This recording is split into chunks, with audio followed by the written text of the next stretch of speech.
Meus irmãos, muita paz. Hoje eu assisti a um filme, porque as minhas tardes de quinta-feira eu reservo para coisas muito importantes a fazer. E o filme me levou a várias reflexões. É uma comédia romântica, mas no princípio o filme parecia ser muito sério, depois ele foi ficando engraçado e terminou com um final feliz. Um filme que eu recomendo vocês assistirem, é muito bom. Eu vou contar o final, o final eles acabam juntos. Todo filme romântico, eles acabam juntos, né? É muito, muito bem feito o filme, né? Começa com uma complexidade psíquica, transtornos psíquicos numa família, e que é resolvido pela dança. Interessantíssimo, né? Muito bonito o filme, muito romântico. Eu gostei. Chama O Lado Bom da Vida, né? Mas eu não iria falar sobre isso, mas no meio do filme me ocorreu que eu deveria comentar uma discussão que eu vi no meu blog. E achei a discussão muito interessante. Eu escrevo em meu blog aquilo que sai de dentro de mim, sem compromisso com filosofia, sem compromisso com religião. Às vezes são poemas, às vezes são declarações de amor, são declarações à natureza, ao divino. Então eu escrevo sem compromisso.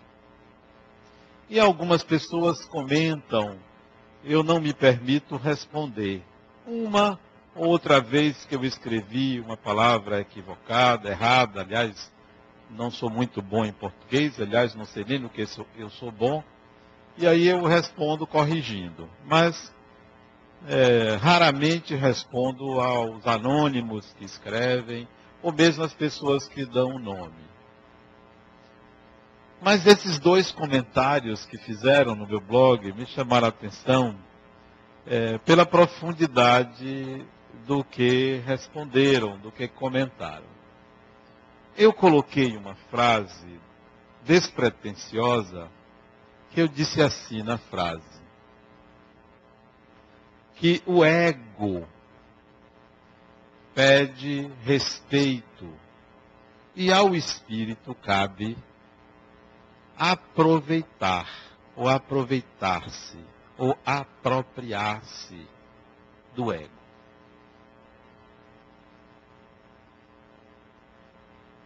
Essa colocação minha vem de um entendimento que eu tenho diferente, mas muito diferente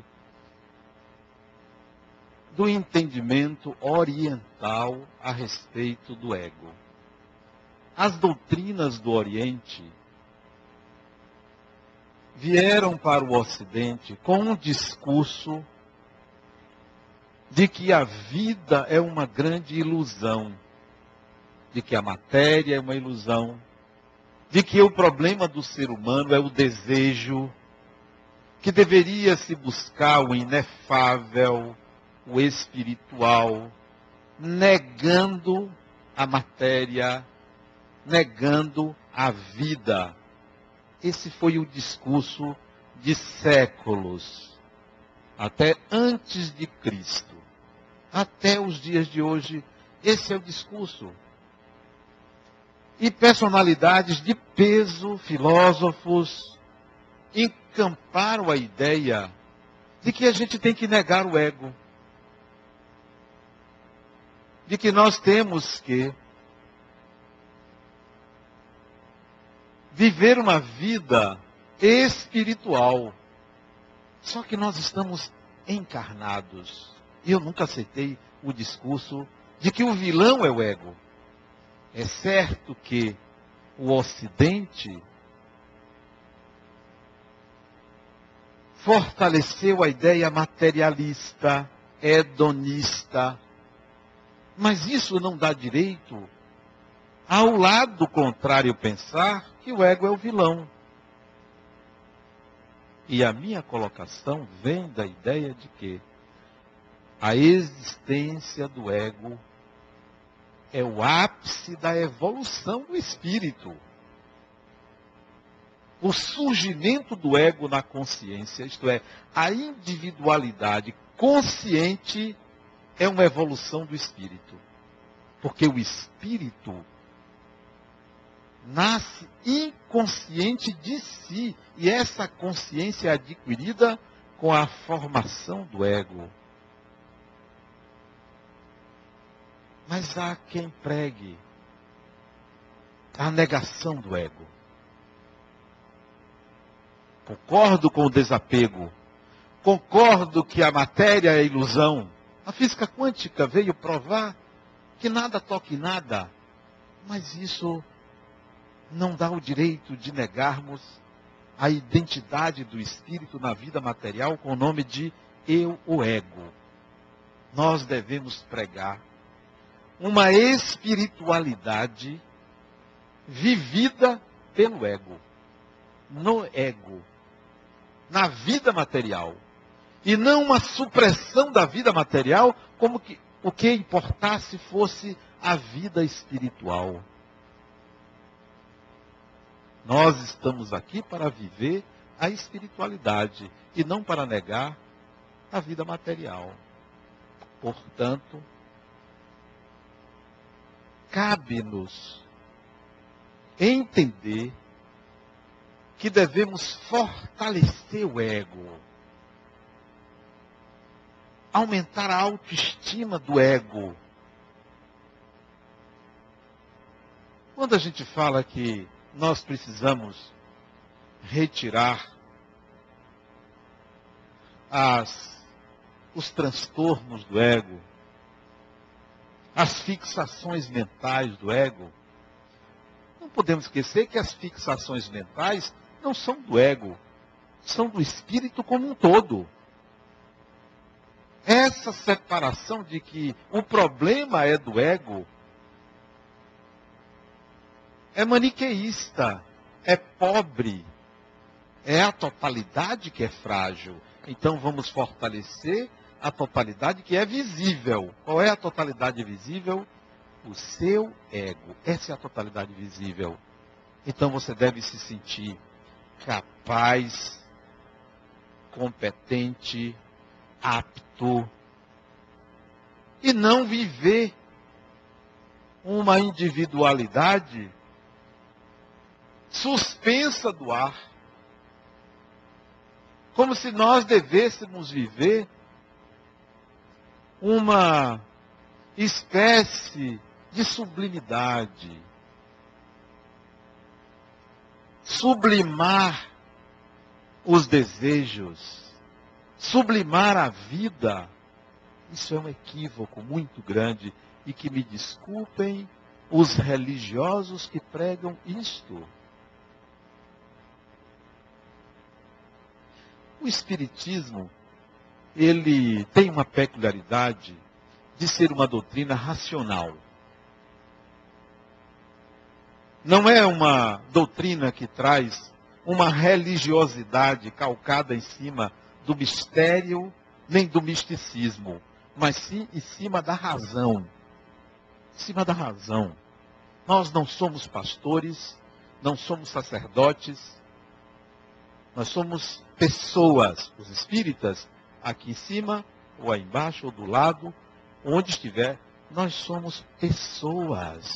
Eu não sou um sacerdote. Nem o Espiritismo prega que todos devamos ser sacerdotes. Nós somos pessoas. Temos que viver a vida tal qual ela se apresenta no mundo.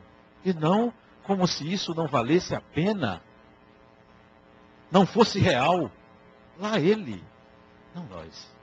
Essa espiritualidade não serve para nós. A discussão que eu vi no meu blog,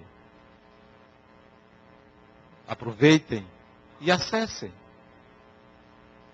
Acessem. Entrem no site da Fundação www.larharmonia.org.br. Lá embaixo tem blog de Adenauer. Entrem. E vocês vão ver a discussão séria. Eu gostei da discussão. Interessante. Entre uma pessoa anônima. E eu acho interessante os anônimos, porque eu sei quem é. Eu sei quem é. Esse anônimo eu sei quem é. Tem outros que eu não sei, mas esse eu sei quem é. Pelo que escreve, porque sempre aproveita o que eu escrevo para escrever algo contrário ou crítico. Mas é interessante, porque é uma outra visão, é um contraponto, isso é bom. Né? Nós não somos donos da verdade, até porque não há uma verdade. São ideias. E a outra pessoa dá o nome. Eu não conheço, eu gostaria até de conhecer.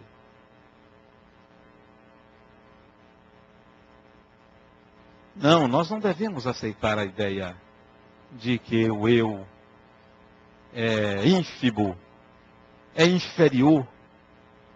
Não devemos aceitar isso.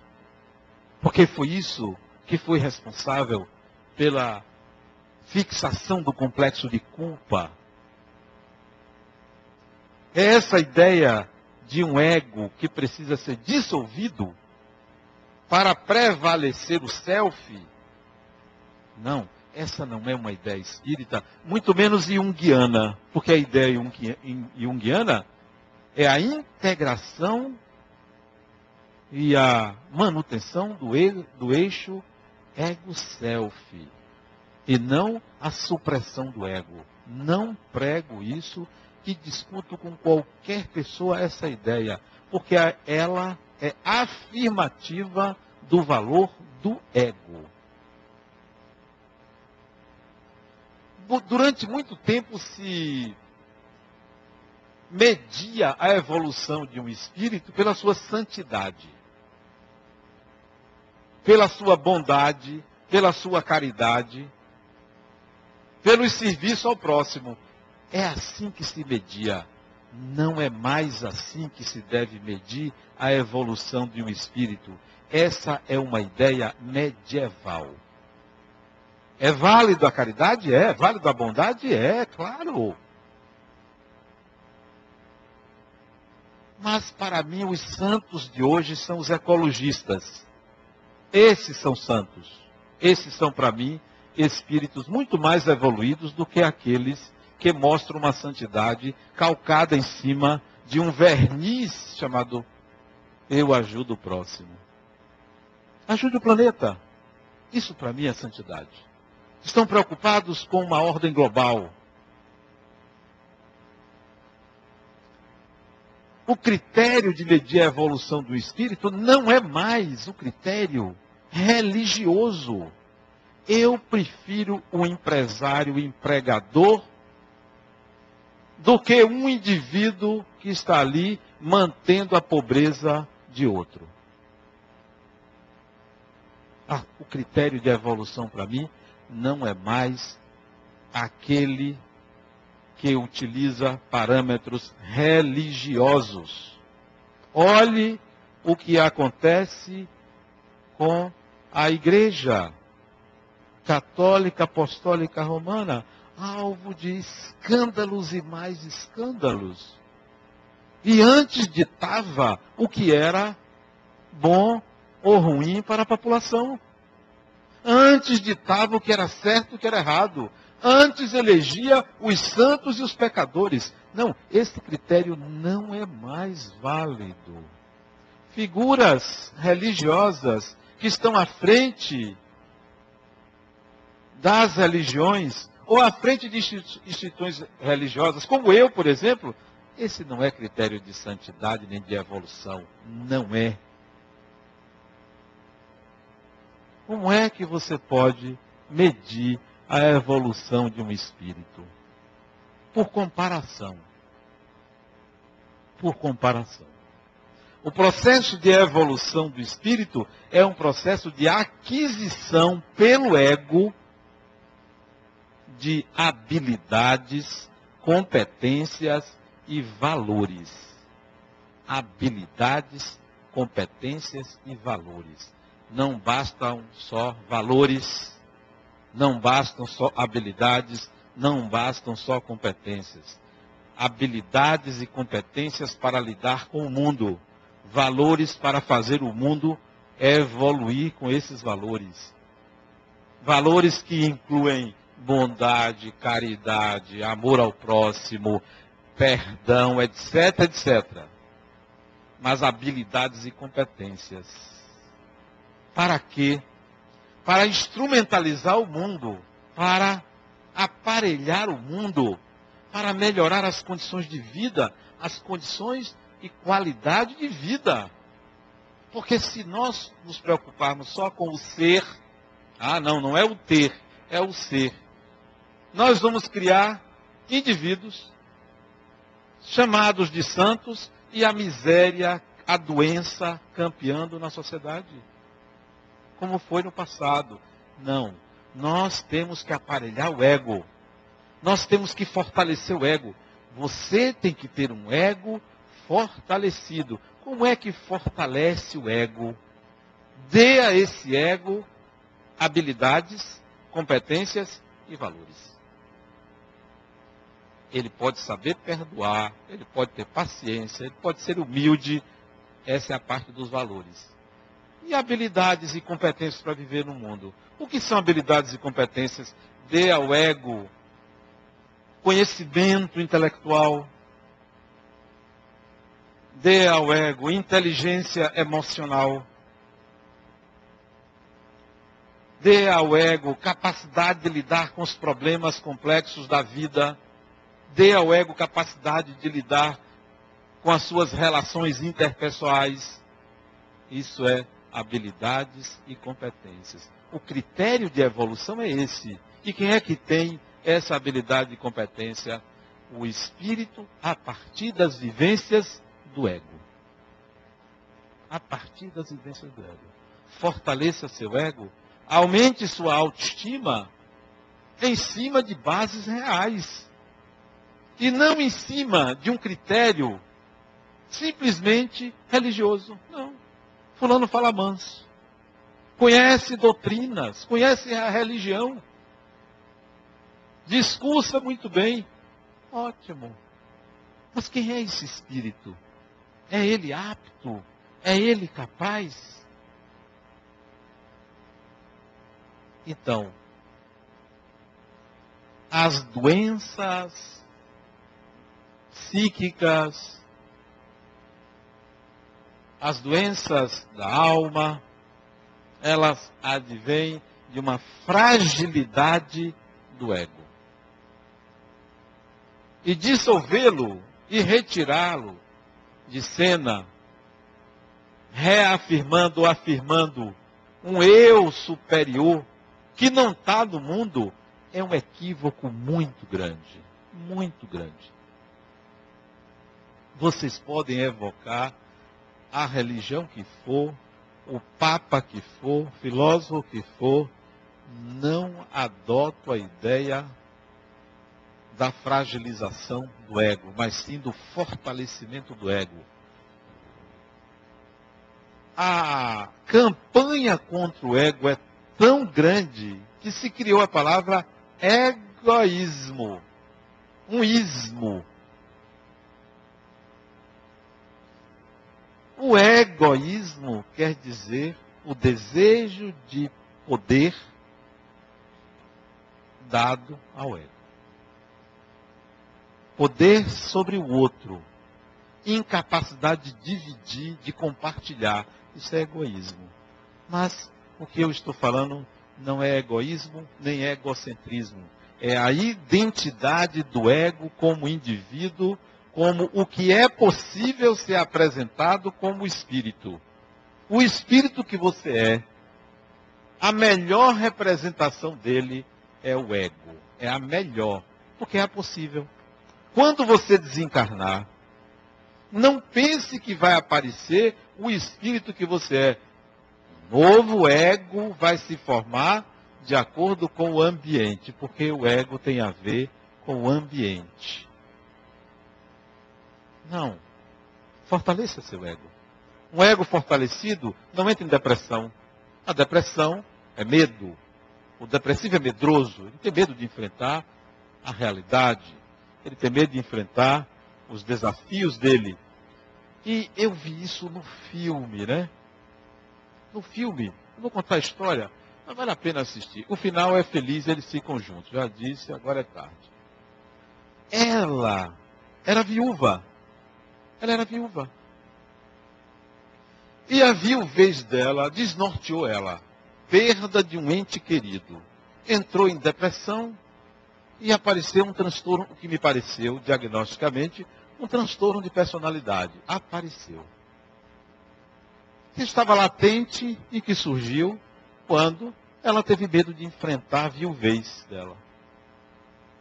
E aí ela saiu tendo relações sexuais com toda a repartição dela.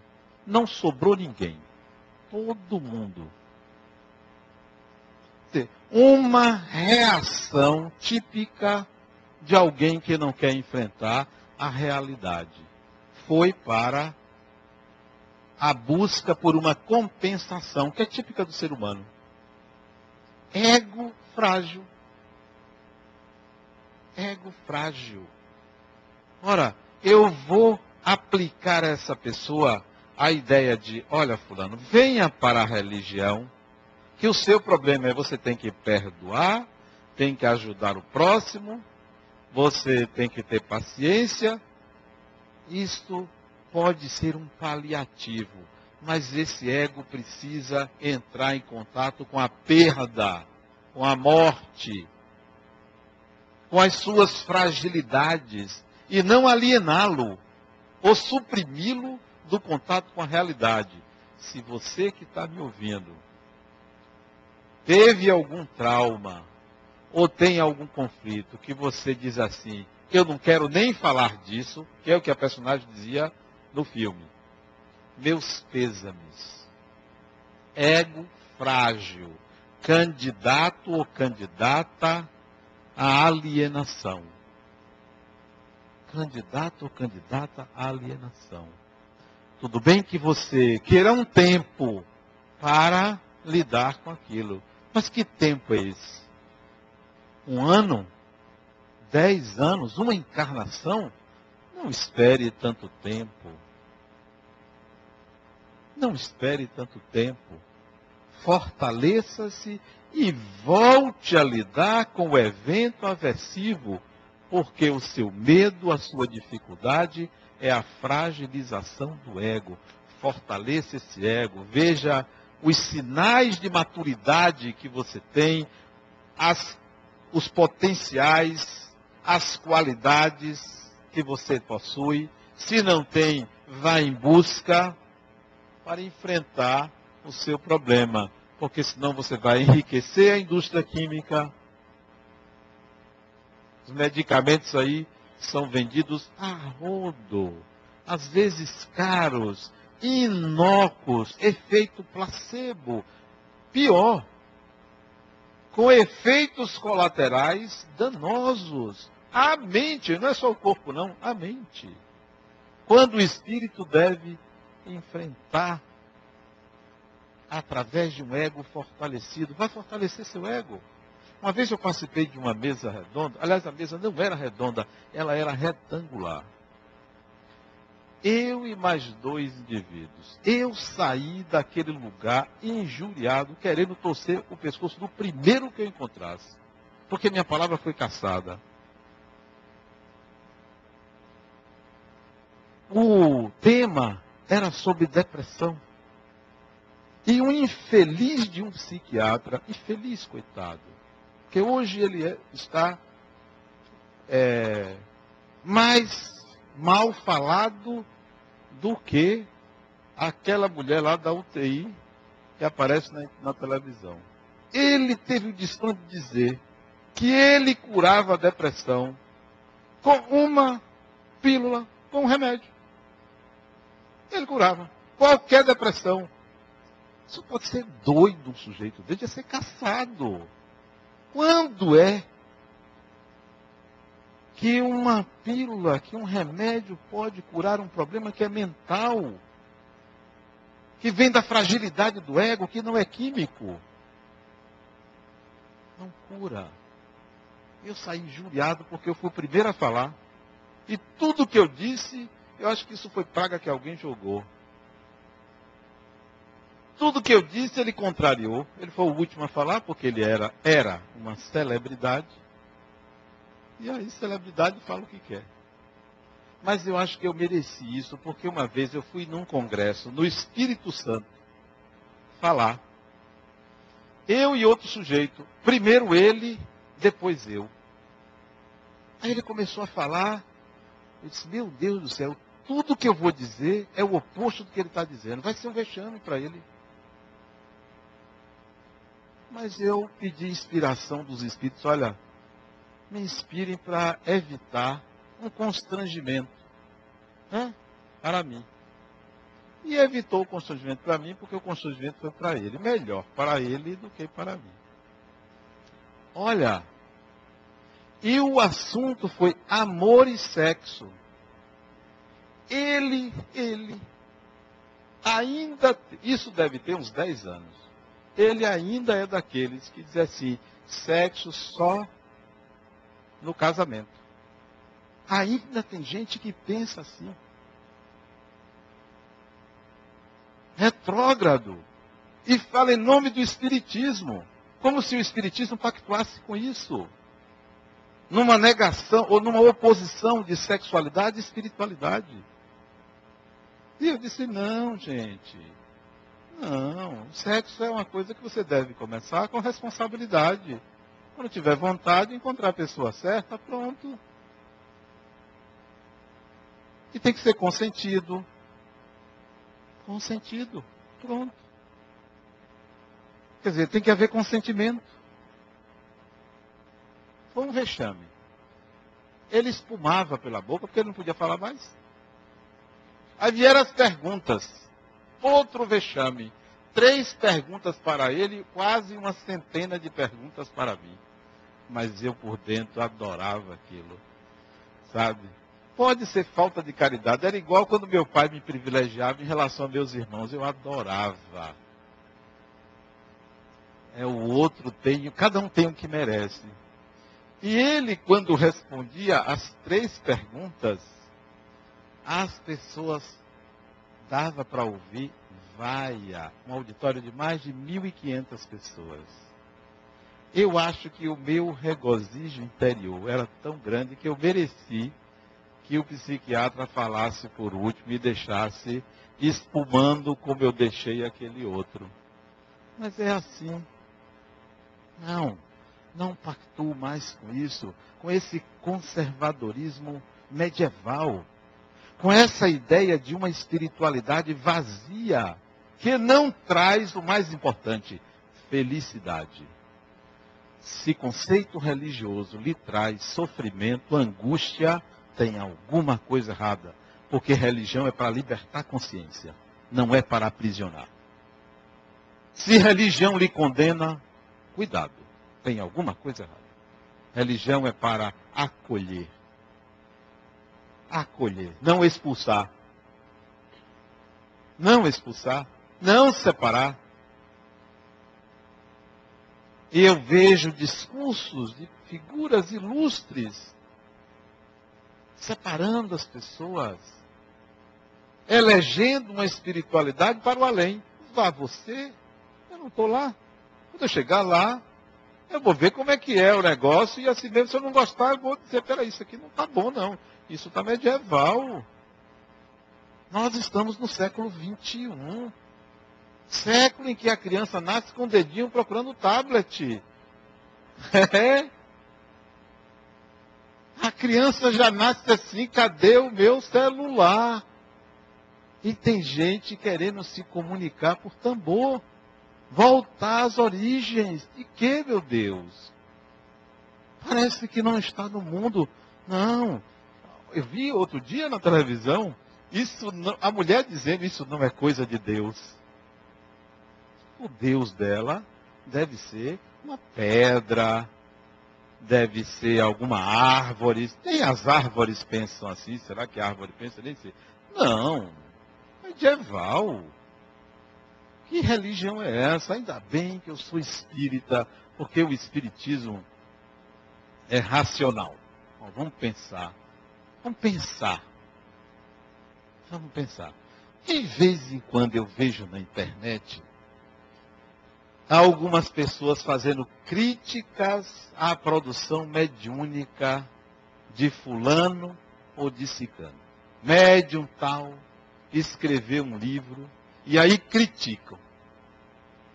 E colocam como parâmetro de crítica um outro médium. Espera aí. Esse outro médium, então, seja Chico Xavier, seja quem for, é a verdade? É em cima desse aqui que eu devo julgar todos os outros? E ainda bota escrito assim: não sei como se permitem publicar tais livros. Isso chama-se censura mascarada.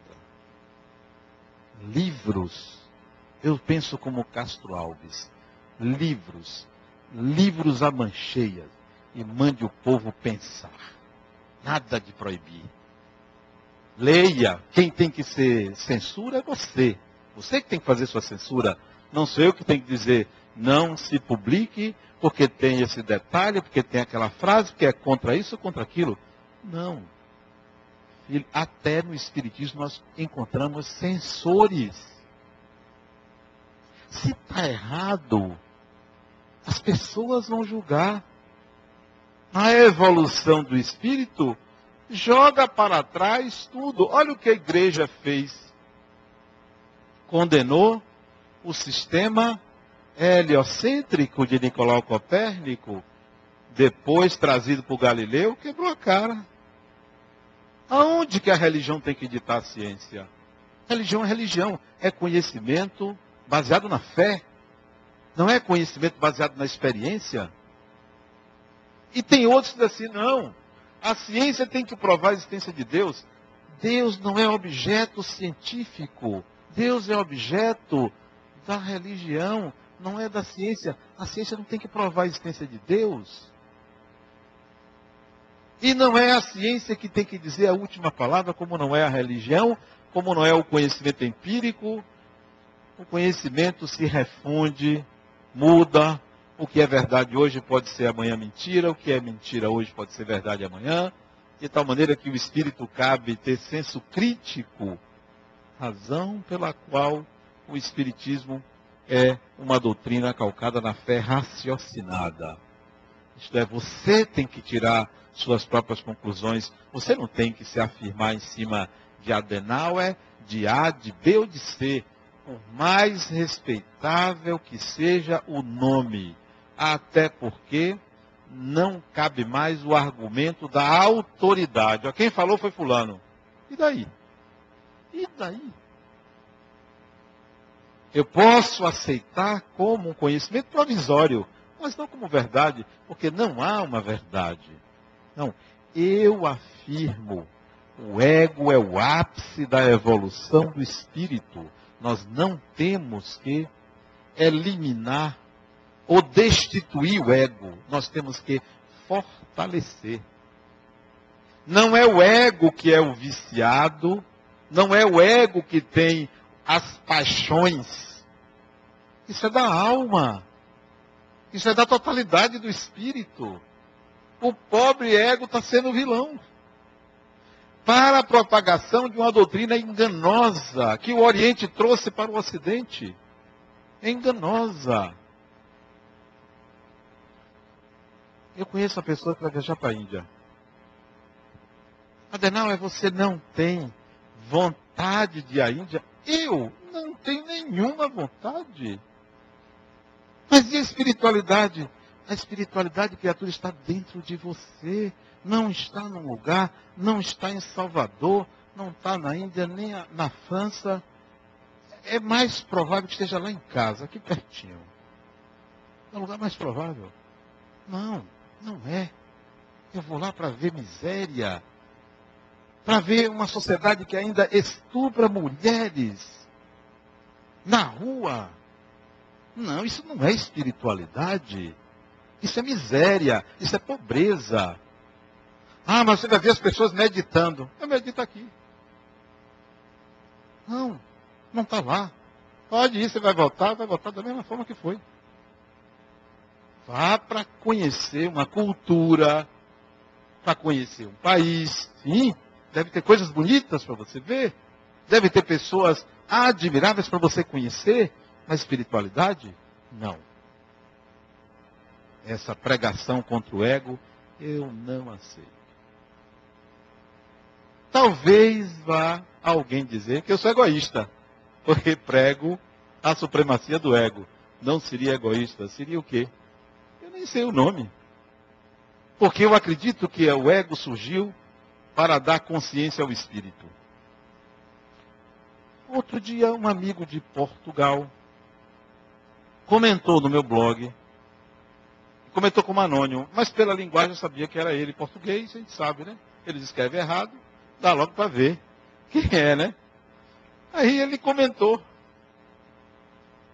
isso que você diz está em tudo quanto é livro. Eu digo, eu quero ver o livro que diz que o ego é o ápice da evolução do espírito. Eu quero ver, não tem.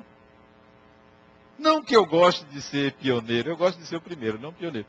Não, mas é real. Eu nunca li isso. Isso são deduções minhas. Por quê? Porque no meu tempo de juventude, que até gostei que a juventude é no mesmo horário da minha palestra, e acho que se tiver gente aqui que assiste palestra minha mais de um ano, não venham mais. Um ano aí sentado assistindo, tem cursos aqui, não tem que ficar assistindo palestra, nem minha nem de ninguém. O Centro Espírita não é missa dominical que você vai lá, até aquele dia eu vou lá assistir. Está emburrecendo. Porque você vai pegando, eu vou repetir, e você já não está aprendendo mais nada. Até um ano vá lá, depois de um ano vá para um grupo de estudos. Então a juventude, você que é jovem aqui, é aquela pessoa até os 21, 22 anos. Passou daí já é adulto. Vá para a juventude. Mesmo horário, quinta-feira, né? A partir dos 15 anos de idade, acho que é 15 anos. Aqui Renato não falou, ele convidou, mas não disse os critérios, né? É 14 a 21, né? Sim, então, essa ideia eu discutia no meu tempo de juventude. Qual era a ideia?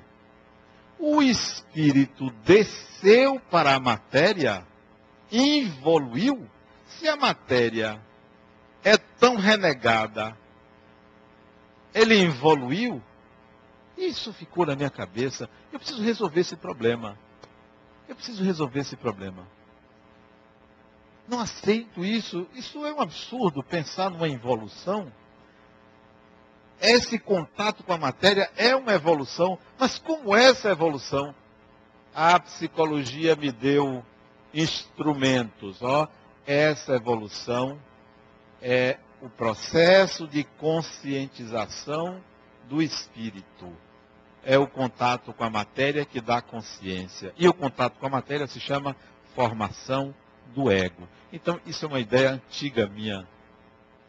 E quando eu lia Schopenhauer é exatamente o contrário disso, porque Schopenhauer foi buscar no Oriente as ideias de supressão do ego.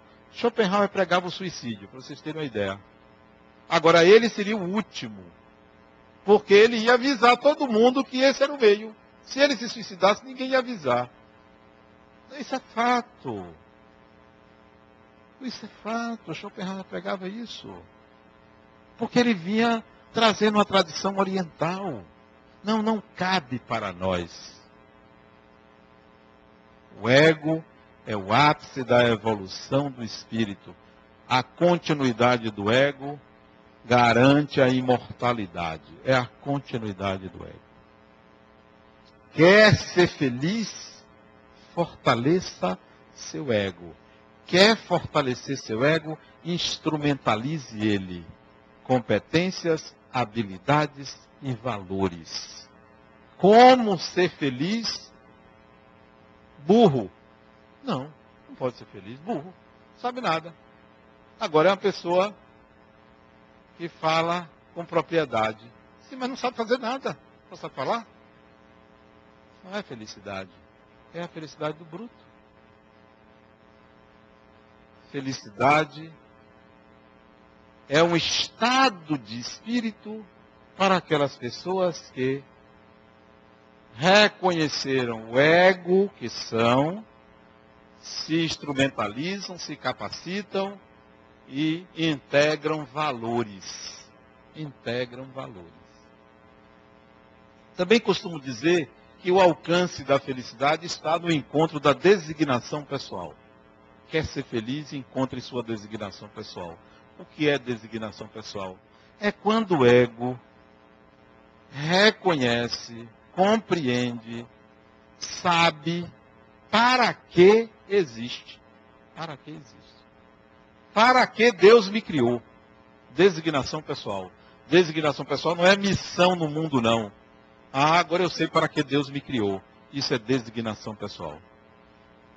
Isso é um estado de felicidade. Isso leva à felicidade em que pesem as adversidades, os conflitos, os problemas. A questão é que nós achamos que a felicidade é simplesmente um momento ou um fim, é um estado. Contempla a tristeza, contempla perdas. A felicidade contempla tudo isso. Porque esse estado de felicidade é o encontro da designação pessoal. É o encontro do ego com a razão da sua existência. Outra coisa em relação ao ego. Se nós contracenamos com pessoas e que surge uma inveja, um ciúme, coisa rara, né? A gente não tem ciúme nem inveja. Aliás, no filme vocês vão ver que ele, a certo ponto, ele fica com ciúme do amigo dele, que tem um transtorno psíquico também, né? Um filme maravilhoso. Eles terminam juntos. Não esqueçam disso. Desde o começo do filme, vocês vão identificar os dois personagens, eles vão ficar juntos no final do filme. É bonito, interessante. O ciúme, a inveja, você identifica, aí você pensa assim, ah, isso é o ego. Isso é o ego. Preciso tirar isso do ego. Não. Isso é o espírito que você é. O ego é instrumento do espírito. É um instrumento. Agrega, associa conteúdos da consciência e do inconsciente. Não é o ego vilão. Fortaleça esse eu. No escrito anterior a esse, porque esse escrito, sobre essa discussão, eu nem me lembro o título. Qual foi o título, meu Deus? Antes dele eu escrevi eus. Os 7 eus. Isto é, como o ego se subdivide e a gente não tem noção da subdivisão do ego. A gente pensa que o ego é uma estrutura coesa. Por isso que nós temos que fortalecer. Porque ele se subdivide em vários eus. Preste atenção no seu pensar. Tem um filósofo alemão canadense de nome Eckhart Tolle, que ele escreveu sobre isso num livro, O Poder do Agora, que ele dá uma ideia, mas não completa, sobre o eu. Ele também tem uns pensamentos orientais que eu não concordo, mas tem algumas coisas dele muito boas. Uma delas é essa sobre os eus. E eu coloquei no meu blog, há um eu da consciência. Há um eu. Mas quando você está pensando, surge um outro eu, com quem você dialoga. Aí você pensava que esse eu era um diabinho, ou era um anjo, ou era um espírito desencarnado. Olhe, é porque existe um eu da consciência e um eu do inconsciente. Ok. Quando você conversa com outra pessoa, está do seu lado, seu pai, sua mãe, seu marido, sua mulher, seu filho, seu amigo, quem quer que seja, quando você contracena com alguém, você atribui um eu ao outro. Você atribui, porque você não tem a capacidade de ter acesso ao eu do outro. Você atribui. É o terceiro eu. O eu atribuído ao outro. Existe um quarto eu. Quando você está pensando, conversando com seu eu do inconsciente, pensando numa pessoa, você também recebe influências espirituais. É um quarto eu. O eu de um espírito que manda para você uma ideia, uma informação, uma mensagem. É um quarto eu. Tem um quinto eu, que é o eu da persona que está sendo usada. Sabe o que é isso? Meu amigo ali que é médico, que eu tive o prazer de ir à formatura dele. Eu não sou médico, sou psicólogo. Ele é médico. Ninguém é perfeito, a gente entende, tudo bem. Ele tem um eu médico, como eu tenho um eu psicólogo. Como você tem um eu da profissão, ou daquilo que é habitual você fazer. Isso é um eu, que interfere no seu modo de pensar. Eu chamo isso de persona. Eu não, Jung chama isso de persona. Então a persona atribuída é um eu. Outro eu. Mas tem um eu também das encarnações como homem, ou das encarnações como mulher, que é o eu da ânima, ou o eu do ânimos. Sexto. E tem o eu do espírito que você é. Por aí você vê que o que você chama de ego, o que eu chamo de ego, são vetores que formam uma ideia chamada Adenauer, ou Maria, ou João. Porque não é uma unidade sólida, é um conjunto de informações num dado instante, menor do que 1/1000º de segundo. Isso é que é o eu. É por isso que os orientais falam que isso é ilusão. Ok, é tudo ilusão, mas ilusão com ilusão dá a realidade. Mais com mais dá mais, menos com menos dá mais. Sempre vai dar realidade. Seja o eu uma ilusão, seja a realidade uma ilusão, a ilusão que lida com a ilusão é a realidade. Então não tenho que fugir do mundo por achar que o mundo é uma ilusão. Nem tenho que fugir da realidade para viver uma vida no além. A vida é aqui. E nós somos espíritos aqui.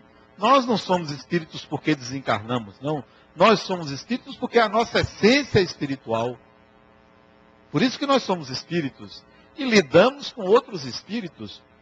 Essa é a razão também porque quando eu converso com uma pessoa, ou atendo uma pessoa, eu sei que eu estou conversando é com um espírito que está ali na minha frente, travestido de corpo físico, porque é travesti, todo mundo é travesti, desculpe, todo mundo é travesti.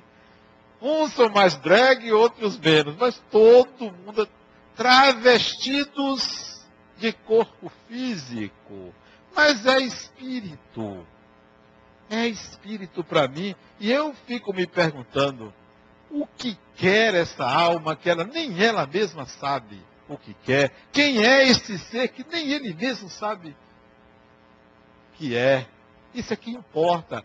É essa espiritualidade que para mim tem sentido, tem valor. Então, àqueles que escreveram no meu blog, parabéns. Vocês estão discutindo para mim uma coisa importante, que é a consciência de que o ego deve ser fortalecido. E quem não teve acesso ao blog, entre no site da Fundação ou vá direto ao blog. Adenauer Novaes, como é mesmo? Acho que é blogspot.com. Acho que é isso. Aí vocês vão ver essa discussão, tem lá uns comentários. E o que mais? Conselho para a felicidade. Quer ser feliz? Não case.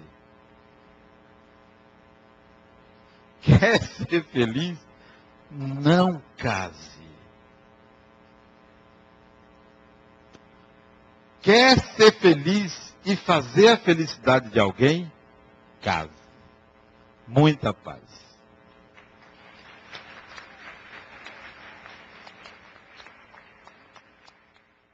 Veja.